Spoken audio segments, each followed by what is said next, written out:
Hello, আমি যারা ছামাতে দাঁড়িয়ে আছেন তাদের কাছে জানতে চাইছি, এই কত 70 আপনার বয়স কত?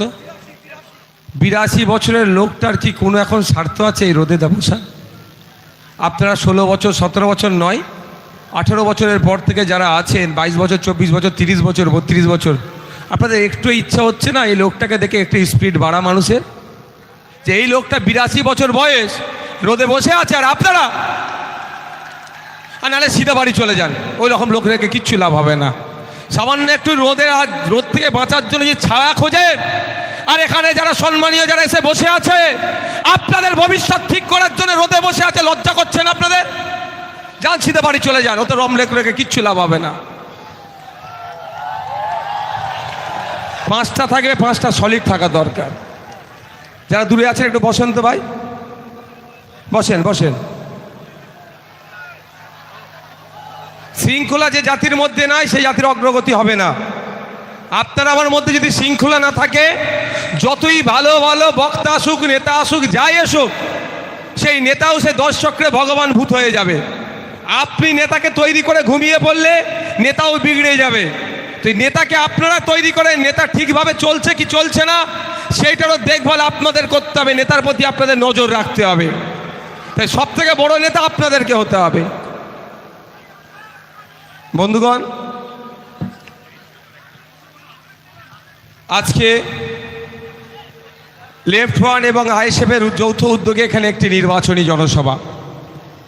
এই জনসভা থেকে আমরা এবার তাই রাজ্যের মানুষকে দিতে চাইব, কুলপি, রায়দিঘি, পাথর প্রতিমা, কাকদ্বীপের মানুষকে বার্তা দিতে চাইব। কুলপি বিধানসভায় আব্দুল মালেক মোল্লা খামচিহ্নে লড়াই করছেন আমাদের পক্ষ থেকে। রায়দিঘি বিধানসভায় সাম্যগাল গুলি মহাশয় সিপিআইএমের পক্ষ থেকে কাস্তে আতুরি তারা চিহ্নে লড়াই করছেন। পাথর প্রতিমা বিধানসভায় সত্যরঞ্জন দাস মহাশয় সিপিআইএমের পক্ষ থেকে কাস্তে আতুরি তারা চিহ্নে লড়াই করছেন। এবং কাকদ্বীপ বিধানসভায় নারায়ণ দাস মহাশয় সিপিআইএমের পক্ষ থেকে কাস্তে আতুরি তারা চিহ্ন নিয়ে লড়াই করছে।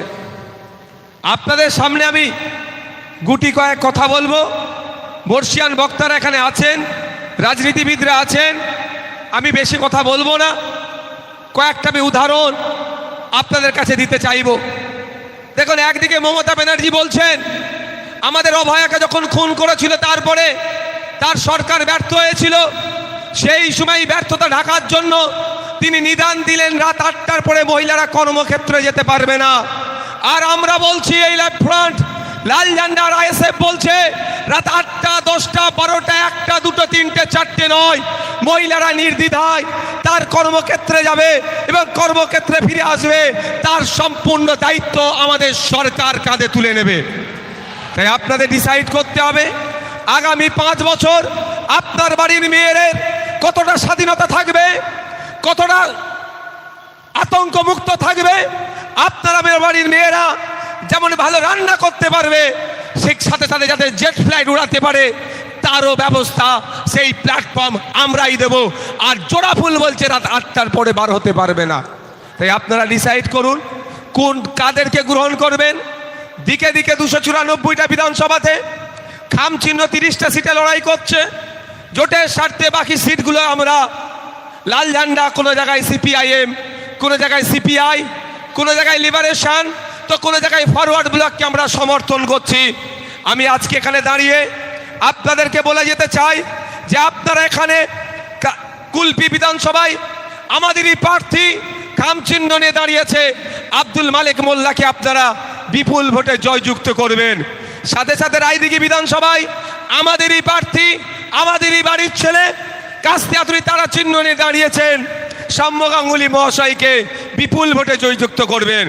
পাথর প্রতিমা বিধানসভায় আমাদেরই বাড়ির সন্তান, আমাদেরই প্রার্থী, কিন্তু কাস্তে আতুরি তারা চিহ্ন নিয়ে দাঁড়িয়েছেন সত্যরঞ্জন দাস মহাশয়কে ব্যাপক ভোটে জয়লাভ করে বিধানসভার মধ্যে পাঠাবেন।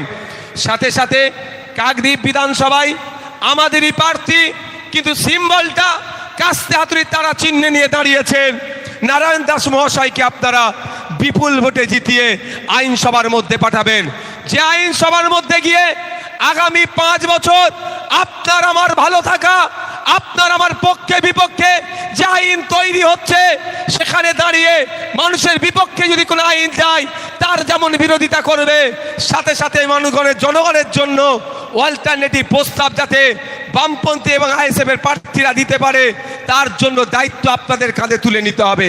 এই 29শে এপ্রিল শুধুমাত্র একটা ভোট দেওয়া নয়, আগামী 5 বছর আপনি কেমন থাকবেন, কেমন রাখা হবে আপনাকে, কতটা তোলাবাজি করবে, কতটা শোষণ করবে না শোষণ মুক্ত থাকবেন, সবটাই নির্ভর করছে 29শে এপ্রিল আপনার ভোটদানের উপরে।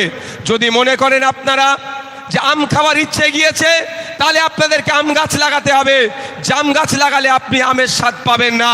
যদি মনে করেন স্বচ্ছ দুর্নীতিমুক্ত এক রাজ্য পরিচালনা হওয়া দরকার তাহলে আপনাদের বলবো অন্য কোনো সিম্বলে হাত দেবেন না। যেখানে কাস্তে আতুরি তারা সিম্বল আছে, যেখানে কাস্তের উপরে ধানের শীষ সিম্বল আছে, যেখানে সিংহ সিম্বল আছে, যেখানে লাল ঝান্ডার উপরে 3টে স্টার সিম্বল আছে, যেখানে আপনার কোদাল বেলচা সিম্বল আছে এবং সাথে সাথে যেখানে খাম সিম্বল আছে, আপনাদের বলবো দিকে দিকে এই সিম্বলকে জিতিয়ে বিধানসভার মধ্যে পাঠান। বিধানসভার মধ্যে পাঠালে আমি জোর গলায় কয়েকটি কথা বলে যাচ্ছি। এখানে বিভিন্ন সম্প্রদায়ের মানুষ আছেন, বিভিন্ন বর্ণের মানুষ আছেন, বিভিন্ন জাতের মানুষ আছেন। তাদেরকে আমি বলবো পশ্চিমবাংলায় বর্তমানে এটা সার্কাস চলছে না, এটা সরকার চলছে না, এটা সার্কাস চলছে। তাই যদি প্রকৃত অর্থে সরকার চালাতে চান তাহলে বামপন্থী আর খাম চিহ্নকে বিধানসভার মধ্যে পাঠান, আপনার অধিকার আপনার দ্বারে পৌঁছে দেব। কেন সরকারের পরিবর্তে সার্কাস চলার কথা বলছি? দেখুন, পশ্চিমবাংলায় 22% দলিতদের জন্য সংরক্ষণ আছে। 100 জন উচ্চশিক্ষায় বা চাকরির ক্ষেত্রে 22 জন দলিত হওয়ার দরকার। কিন্তু দুর্ভাগ্য, পশ্চিমবাংলা সরকার দলিতদেরকে ভালোবাসি বললেও, আদিবাসীদেরকে ভালোবাসি বললেও, মুসলিমদেরকে ভালোবাসি বললেও কিন্তু দিনের শেষে আমরা খাতায় কলমে কি দেখছি? এরা পিছড়ে বর্গের মানুষ আরো ক্রমশ পিছিয়ে যাচ্ছে। 22% উচ্চশিক্ষায় যে সংরক্ষণ, চাকরির ক্ষেত্রে সংরক্ষণ থাকলেও আমরা কি দেখছি? ফেক সার্টিফিকেট দিয়ে প্রকৃত দলিতরা বঞ্চিত হচ্ছে, নন দলিত সেজে চাকরিগুলো নিচ্ছে, উচ্চশিক্ষায় সংরক্ষণ নিচ্ছে।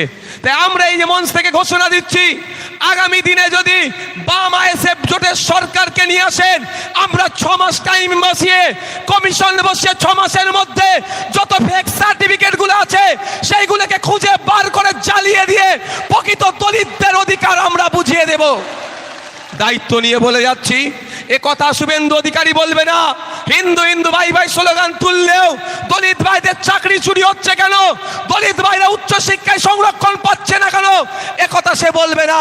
সে ভালো করেই জানে দলিত ভাইরা যদি উচ্চশিক্ষায় সংরক্ষণ পেয়ে যায়, চাকরি যদি পেয়ে যায়, তাহলে ধর্মের স্লোগান তুলে মারামারি হানাহানি কে করবে? তাই শুভেন্দু অধিকারী তার দলের লাঠিয়াল বাহিনী বানানোর জন্য দলিতদের হয়ে কথা বলে না, আর দলিতদের হয়ে, শ্রমজীবী মানুষের হয়ে, কৃষকের হয়ে, ছাত্ররা হয়ে, যুবকের হয়ে, সরকারি কর্মচারীদের হয়ে, প্যারা টিচারদের হয়ে কথা এই লাল ঝান্ডা বলছে, খাম চিহ্ন বলছে। যদি মনে হয় আপনাদের আগামী দিনে একটা সুষ্ঠু সমাজ ব্যবস্থা দরকার, এমন একটা সকাল যেখানে জাতীয় বৈষম্য থাকবে না, লিঙ্গগত বৈষম্য থাকবে না, বর্ণগত বৈষম্য থাকবে না, আমরা ওরা বিভাজন থাকবে না, তাহলে আপনাদের বলবো কারো প্ররোচনায় পা দেওয়ার দরকার নয়। 29শে এপ্রিল আসছে, দিকে দিকে খাম চিহ্ন, দিকে দিকে লাল ঝান্ডার প্রার্থীদের ভোট দিয়ে তাদের আইনসভার মধ্যে পাঠান, সরকার গঠনে সহযোগিতা করেন, তাহলেই দেখবেন এই বৈষম্য দূর হয়ে যাবে। আজকে ভাবতে অবাক লাগে, শুভেন্দুবাবুর স্লোগানটাই আমার অনেক হিন্দু সমাজের মায়ের বাপেরা খুব গিলে নিচ্ছেন, ভালো কথা, কিন্তু একবারও প্রশ্ন করলেন না যে 100 জন সরকারি চাকরি করলে 22 জন দলিত হওয়ার কথা। খাতায় কলমে 22 জন দলিত হলেও কিন্তু প্রকৃত দলিত চাকরি পাচ্ছে না। শুভেন্দুবাবু সেই নিয়ে কোনো কথা বলছে না কেন? এ কথা তিনি বলবেন না। সরকার চলছে না, সরকার চলছে না, সার্কাস চলছে।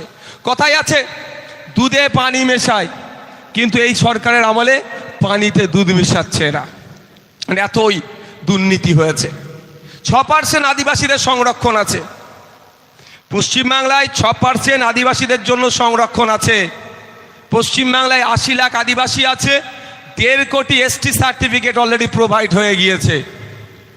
মানে জানা আদিবাসী আছে তার থেকে প্রায় তার 1 ডবল দ্বিগুণ সার্টিফিকেট প্রোভাইড করে দিয়েছে, ছেড়ে দিয়েছে মার্কেটে। অর্থাৎ প্রকৃত যিনি আদিবাসী তিনি চাকরি পাচ্ছেন না, ফেক যিনি আদিবাসী সেজেছেন ফেক সার্টিফিকেট নিয়ে আদিবাসীদের এখান থেকে অধিকারকে কেড়ে নিচ্ছে। আর মমতা ব্যানার্জি একবার আদিবাসীদের ধর্মীয় অনুষ্ঠানে গিয়ে একটু নৃত্য পরিবেশন করে দিচ্ছেন, আর আদিবাসী সমাজের মানুষরা ভাবছে এই হচ্ছে আমার প্রকৃত বন্ধু।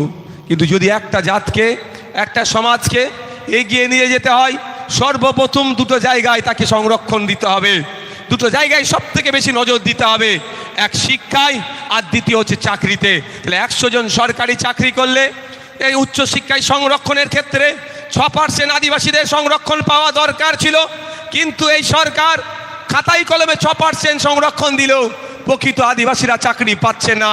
গত বছরে কলকাতাতে MBBS নিট পাস করে MBBS এমন মানুষ, এমন যারা কোটাতে আদিবাসী কোটায় তারা ডক্টরি পড়ছে, তাদের মধ্যে 42 জন যারা আদিবাসী নয়, আদিবাসী সেজে তারা সেই সুযোগ নিচ্ছে।